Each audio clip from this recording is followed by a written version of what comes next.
It's 5:30, so we'll call to order this meeting for Monday, February 6th. Jordan, would you start us off with a roll call, please? Please respond by stating present.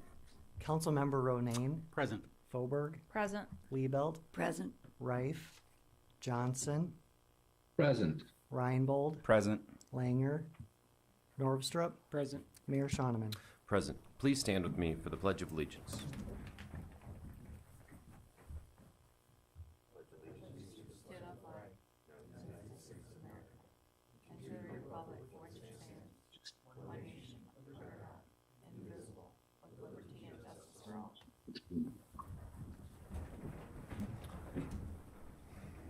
First order of business will be to approve this week's agenda. I do have one modification. We would like to remove the item labeled G under new business, which revolves around the possible approval proposal for the water plant upgrades for $250,000. So if someone would please make a motion to approve the agenda with that amendment.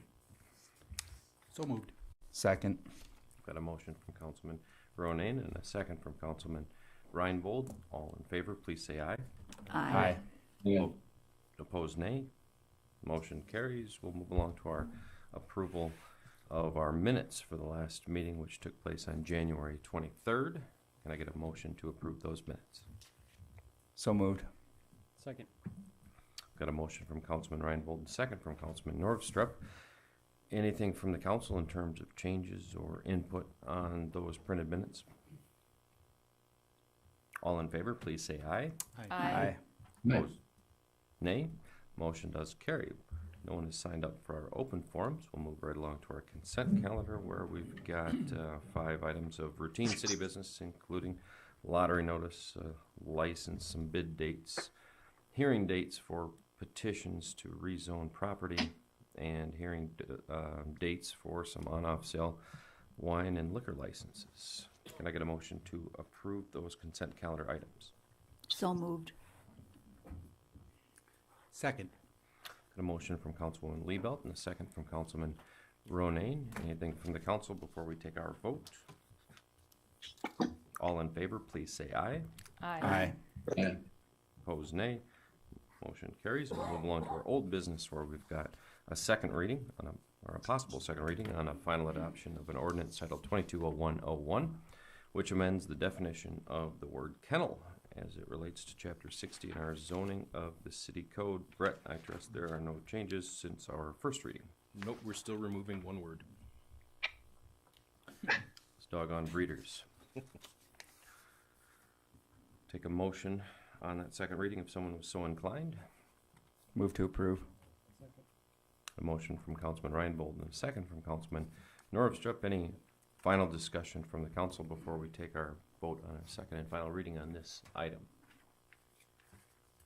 Jordan, would you give us a roll call vote, please? Councilmember Ronayne. Aye. Foberg. Aye. Liebelt. Aye. Reif. Aye. Johnson. Aye. Reinbold. Aye. Norvstrup. Aye. Mayor Schoeneman. Aye, motion does carry. We'll move along to our new business, where our first order of new business is to public hearing and possible approval of transfer of a retail on-off sale wine and cider license and retail on-off sale malt beverage and South Dakota wine license from Echo LLC at Engels Event Company, which is at 209 South Main Street, to Aberdeen Catering Company LLC at Engel Event Company at the same address. In our crowd, I don't see anyone here to speak on behalf of that from the public. We'll take a motion if someone on the council was interested. Move to approve. Second. Got a motion from Councilman Ronayne, second from Councilwoman Liebelt. Does anyone on the council have anything on this topic? All right, then all in favor, please say aye. Aye. Opposed, nay. Motion does carry. Our second public hearing and possible approval is next of a transfer of a retail on-off sale liquor license from 5 Star Management LLC, which is at 719 North Main Street, to Aberdeen Catering Company LLC at Engels Event Company, 209 South Main Street. Can I get a motion on this one, please? Move to approve. Second.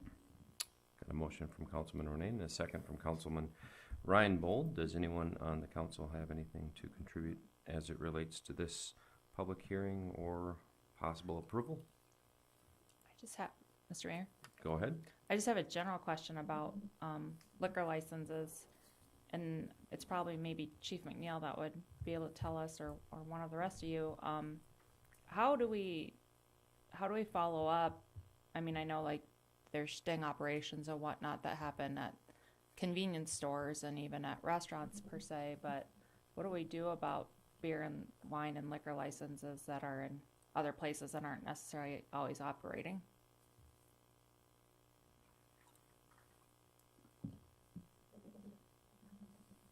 Welcome, Chief. Appreciate your input on the topic.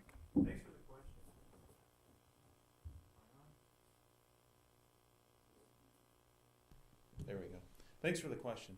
So if I understand correctly, your question is if a place has the license transferred, but at the same time they're not in operation. Is the question related to maybe private parties or things that are happening in there outside the purview of the guidelines of what state law allows this license to operate within the timeframes? Is that kind of what you're asking? I'm not sure about the second part. Ron, do you know what I'm asking? I thought you were just asking about what enforcement activities Yeah. we use for those Yeah, I know, like that. non-convenience store, Right.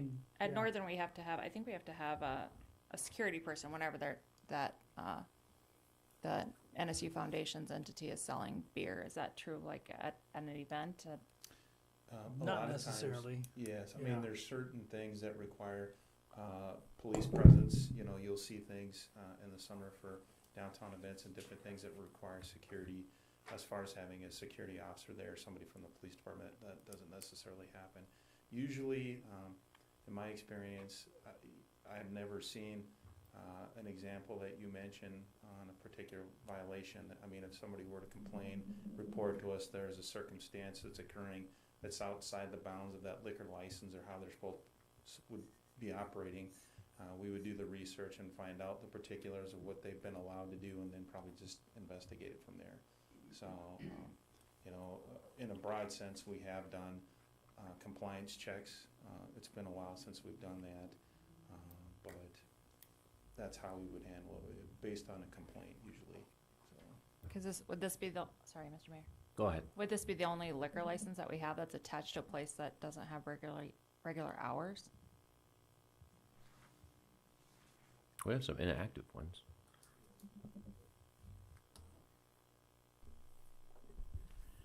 Yeah, as far as an event center type, I would say yes to answer your question, but there are other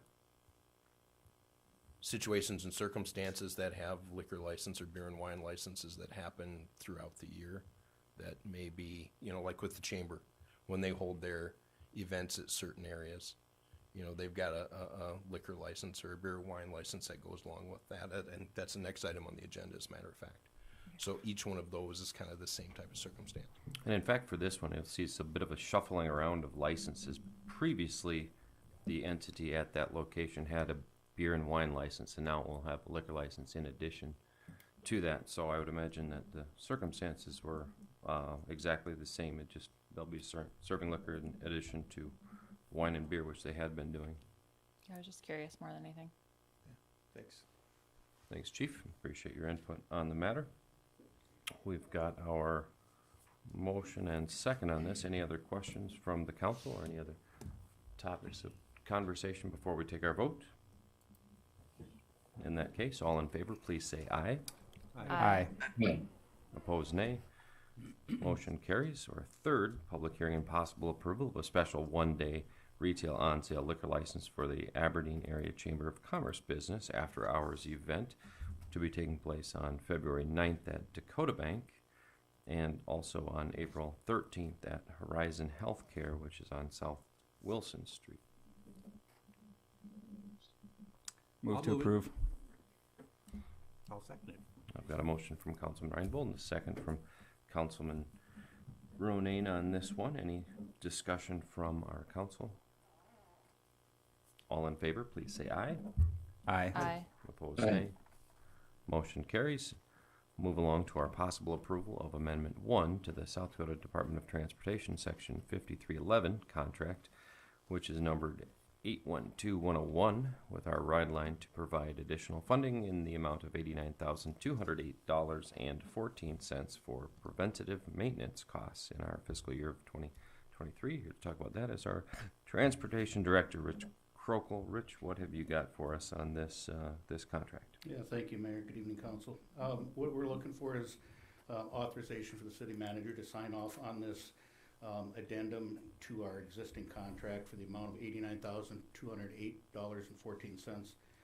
And this goes to the Section 5311 grant, and that's broken out into a couple of different areas. There's operating, and then there's administrative. So the administrative portion would be admin assistant and transit coordinator, salaries and office utilities, things like that.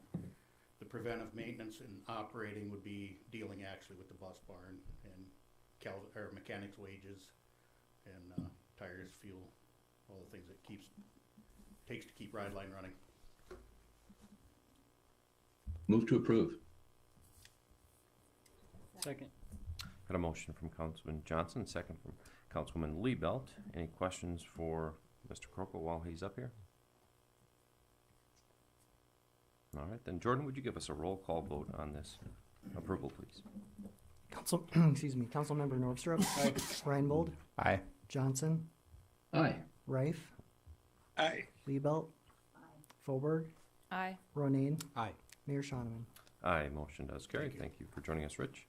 Next, we've got a request approval for purchasing 62 computers from Dell Technologies in the amount of $62,406.24. And I believe, Jordan, is that your baby? That is correct. Thank you, Mayor. Go ahead, Jordan. What can you tell us about those computers? The Computer Services Division is requesting approval to purchase 62 computers for all computers across city government. There are some tablets, laptops, and desktops. We obtained quotes from various providers. They're provided in a tabulation, and we're requesting approval to make those purchases. Move to approve. Second. Got a motion from Councilman Reinbold and a second from Councilman Ronayne. Any questions for Jordan on this one? All right, Jordan, would you give us a roll call vote then, please? Councilmember Ronayne. Aye. Fauberg. Aye. Liebelt. Reif. Aye. Johnson. Aye. Reinbold. Aye. Norvstrup. Aye. Mayor Shoneman. Aye, motion does carry. Thank you, Jordan. Next, we've got a recommendation to reject all bids received for the water treatment plant pre-treatment basin improvement projects.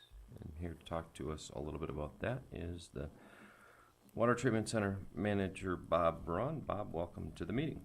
Yes, we had received 2 bids for the project.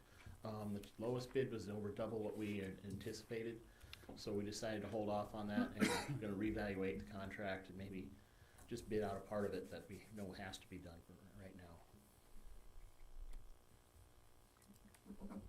Do we need to take an action on this, Mayor?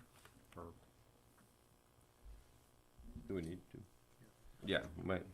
I move that we reject all bids received as a water treatment plant pre-treatment basin improvements project. Second. Got a motion from Councilman Ronayne and a second from Councilman Reif to reject the 2 bids received and to reevaluate the plan. Any questions for Mr. Braun while he's up there? Okay, then all in favor, please say aye. Aye. Aye. Aye. All opposed, nay. Motion does carry. Bob, while you're there, tell us about the possible approval to. No, his is also this thing. I know what I'm doing. Some days. We'll skip over G, but as I was beginning there, the possible approval of change order number 3 in the amount of $16,081.49, as well as payment number 6 in the amount of $94,300 to North Star Logistics for the water treatment disinfectant system improvements. Bob, what can you tell us about that change order and payment? All right, it's been a long time getting this project done, waiting on parts and everything. But basically, there was some additional valving from the initial plans that had to be put in for safety-wise. Some venting had to be changed because of the hydrogen gas possible buildup, and some running of different electrical lines. So that was why there's this extra change order. And we're going to be doing our final walkthrough hopefully on Wednesday because we've been testing the system and it seems to be working well. Move to approve the change order and the payment.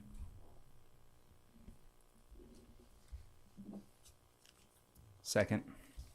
Got a motion from Councilman Ronayne and a second from Councilman Reinbold. Have we got any discussion or questions for Mr. Braun while he's up there? All right, Jordan. Councilmember Norvstrup. Aye. Reinbold. Aye. Johnson. Aye. Reif. Aye. Liebelt. Aye. Foberg. Aye. Ronayne. Aye. Mayor Shonneman. Aye, motion does carry. Thank you for joining us, Bob. Appreciate the information. Move along to our possible approval of a change order titled number 4 in the amount of $5,225.95, as well as payment number 8 for $5,173.69 to Reedy Construction for the North Dakota Street roadway improvements. Here to tell us about that is our city engineer, Bobzien. Robin?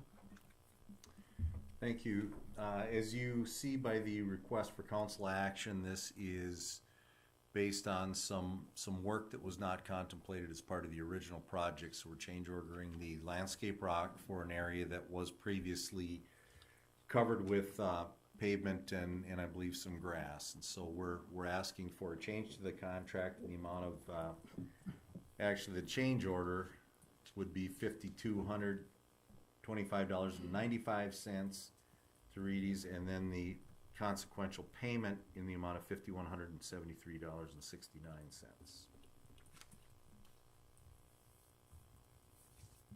Move the change order and payment. Second. Got a motion from Councilman Ronayne, a second from Councilman Norvstrup, and that pretty well buttons this project up, right? Yeah, we're holding 1%, I believe, roughly on the contract. There are a couple of minor bid items or minor things that need to be taken care of on a punch list, but other than that, everything else is done. If there's nothing else from the council, Jordan, would you give us a roll call vote, please? Councilmember Ronayne. Aye. Foberg. Aye. Liebelt. Aye. Reif. Aye. Johnson. Aye. Reinbold. Aye. Norvstrup. Aye. Mayor Shonneman. Aye, motion does carry.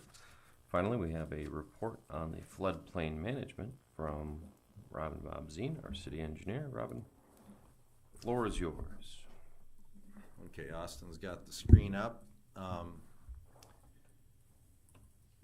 Annually, we have to do a report to you just to let you know how things are going with different aspects with floodplain management as part of our community rating system, part of the levee management, and part of our erosion and sediment control programs.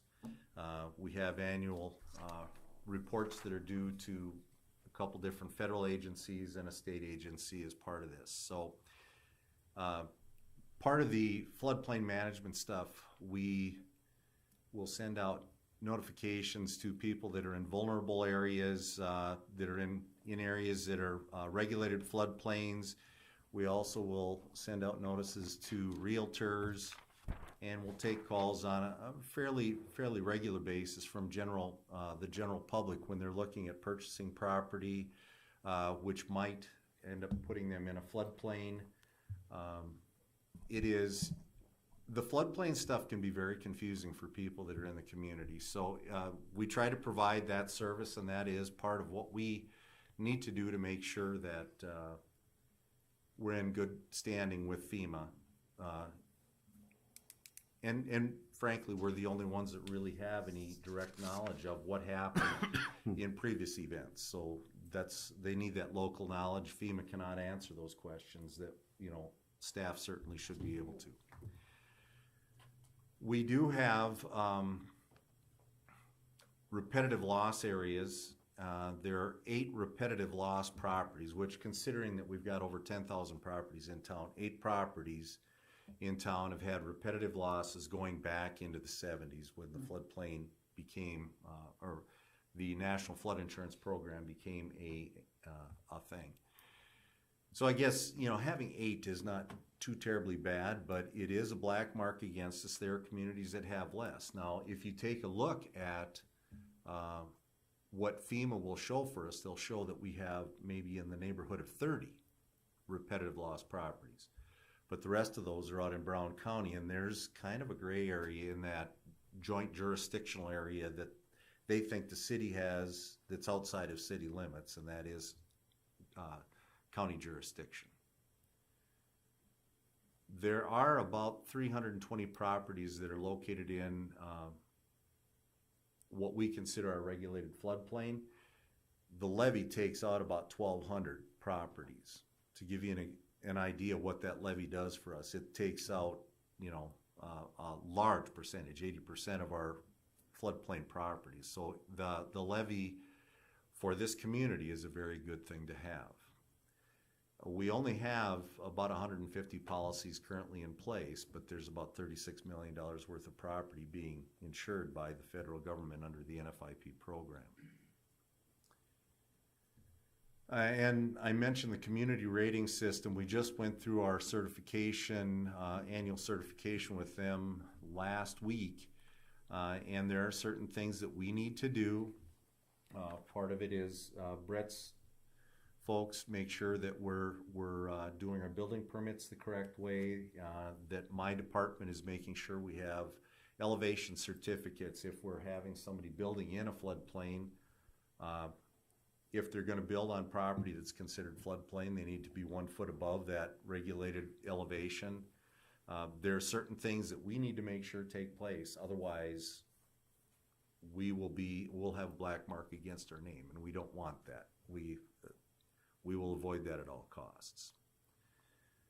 The Northeast Levy, as I said, takes about 1,200 properties out of the floodplain, and so as part of our obligation to the federal government who paid to put this in to begin with, we have to make sure we take care of vegetation.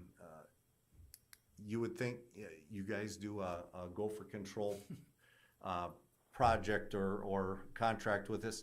That is probably our single biggest headache on this thing, is taking care of gophers or burrowing animals. It's just ridiculous how they just love those little mounds, and they will dig into them and cause us a lot of grief.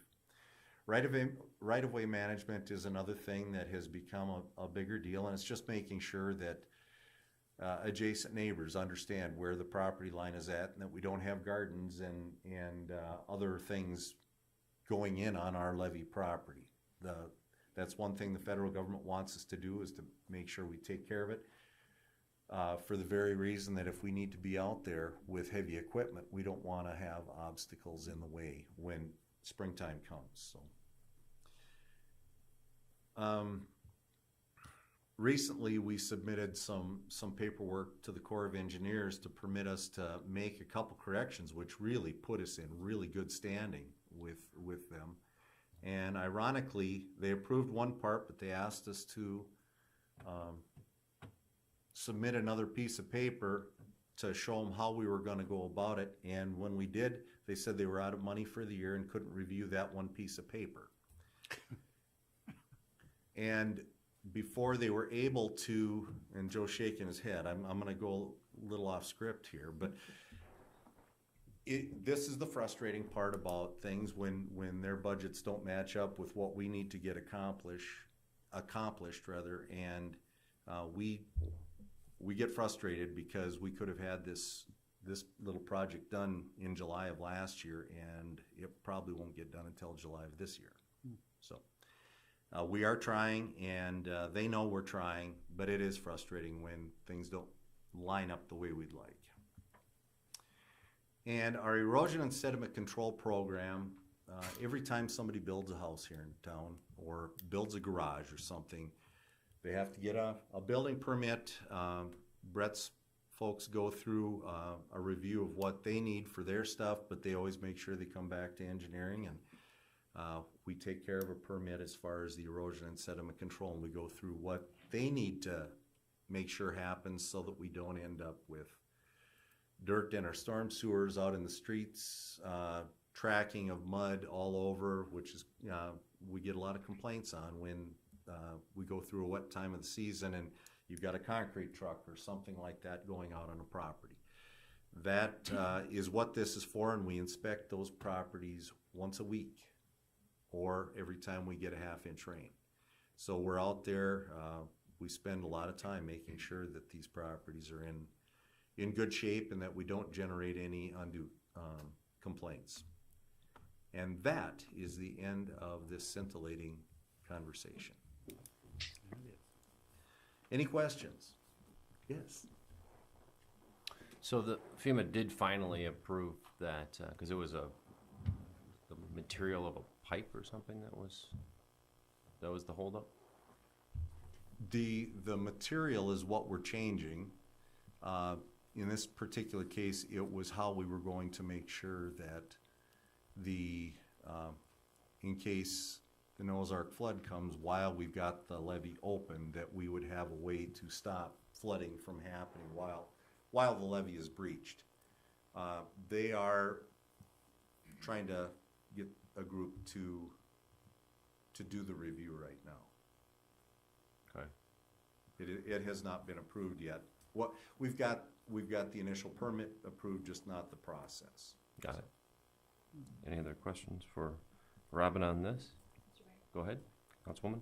Can you talk a little bit about I don't know what they're called. I suppose they're really small retention ponds, for lack of a better word. They're flood control areas where there's one kind of in the housing area just over by Taco John's where it looks like a house was abandoned. Maybe you took the house out and it's just a lot that's now designed to flood. And there's maybe around 40 of those around town. Is that accurate?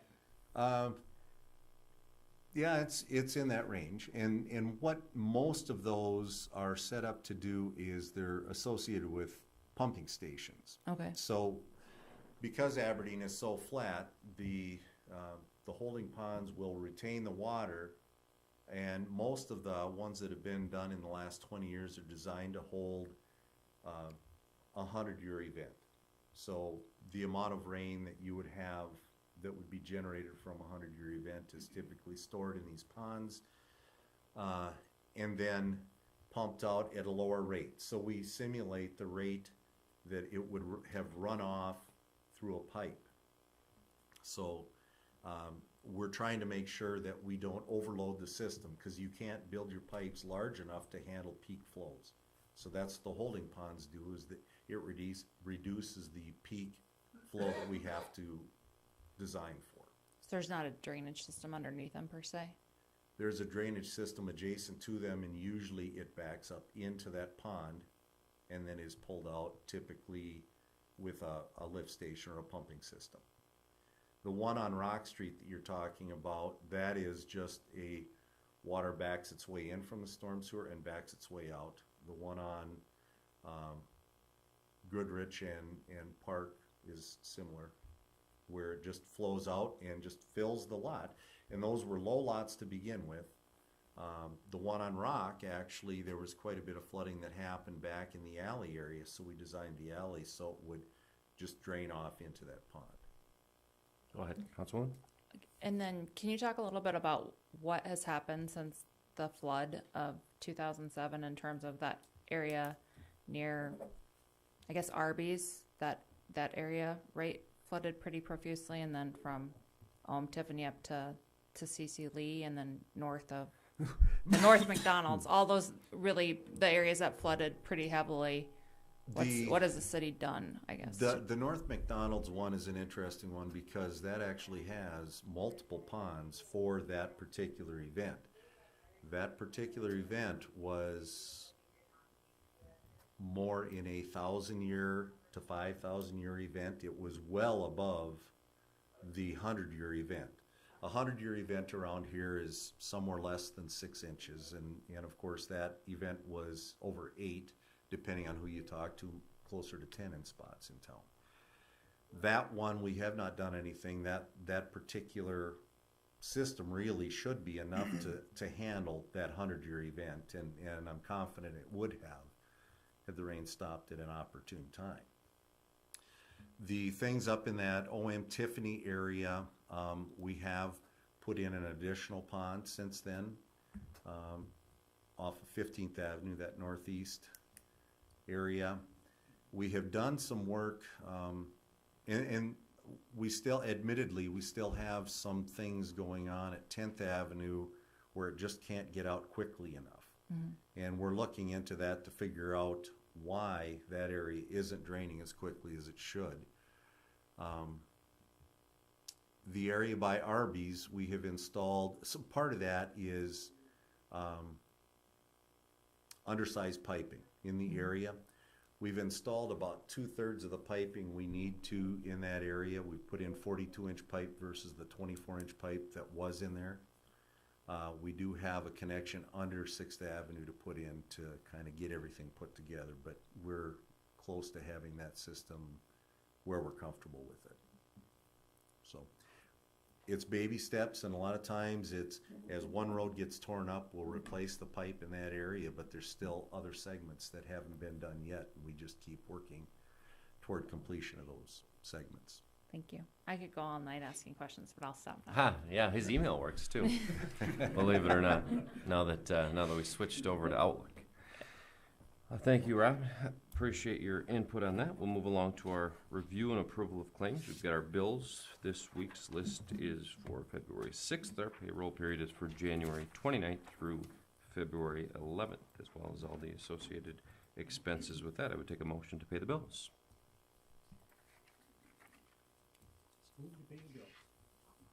Second. Got a motion from Councilman Ronayne, a second from Councilman Norvstrup. Jordan, would you give us a roll call vote, please? Councilmember Norvstrup. Aye. Reinbold. Aye. Johnson. Aye. Rife. Aye. Liebelt. Aye. Fauberg. Aye. Ronayne. Aye.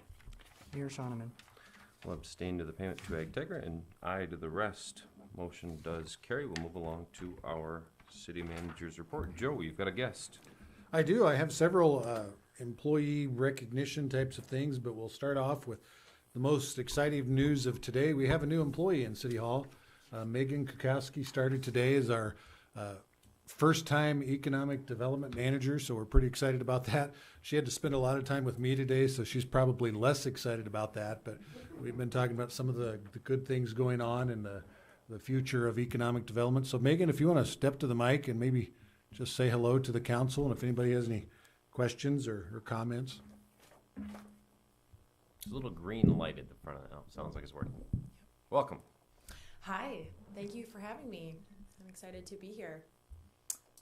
Yeah, it's day one, so I mean, I got my computer turned on and made it into the building, so not a ton more accomplished than that today, but no, yeah, Joe and I spent some time chatting about some things, and yeah, there's lots of momentum here in Aberdeen. I'm just really excited to be a part of it, so. You have furniture? Because there was no furniture in that room prior. It's fully furnished. Good. It is fully furnished, yes. Welcome to the team, Megan. Does anyone on the council have any questions? Ms. Kukowski? All right, that was easy. Welcome. Yeah, welcome. Appreciate your being here tonight, Megan. Good to see you again.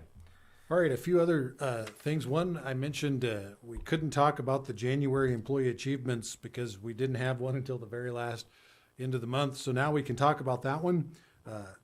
Dan Kaiser in the police department at 20 years. So that's a good accomplishment. And it was kind of, I'm going to roll into February a little bit. It was kind of a fun little time to have that discussion because we do these. We go out, we present them their certificate, and we try and talk about what life was like when they started. And we had a very young picture of Sergeant Kaiser when he started that they let me give to him, where he looked like he was 12 because he looks like he's 25 now. So, but one of the little nuggets we got that day is that his sergeant, when he started, his sergeant was Jay Tobin, who is now a captain, and coincidentally on February 1st hit his 35-year anniversary with the police department. So that was fun. We were talking about that. And while we were talking about that, it came up that Sergeant Tobin's field training officer was Randy Majeski, who was a fairly young police officer at the time. He spent 24, close to 25 years, I think, with the police department as an officer. took that retirement and came back and spent 15 years with us in the records division. And Friday, finally, he says officially and formally, and no more work, entered retirement. So we're excited for him. And all of those brought some pretty good stories of history in the police department. So that was fun. And then we also had one on February 2nd that I'm going to go ahead and talk about because we don't have any more for a couple more weeks. But over in the fire department, I'll find my list here and make sure I don't miss anybody. But Darcy Schock hit 20 years. And one of the things that was fun, Chief Weig always brings out this book. They used to take, it was like a journal of what happened that day. And so he had his notes from that. And ironically enough, the whole 24-hour shift was what, 2 or 3 calls? Two.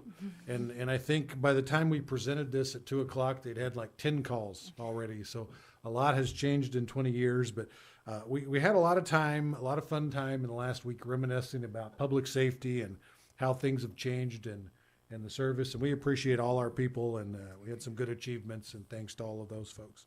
And that's all I have. Thank you, Joe. Thank you to Darcy, Dan, and Jay for your continued commitment, and we all wish to best for Randy and his golfing and fishing days ahead. Anything else from the council before we take a vote to adjourn this meeting? In that case, I would take a motion. Move to adjourn. Second. The motion, Councilman Reinbold, second. Councilman Ronayne, all in favor, please say aye. Aye. Yeah.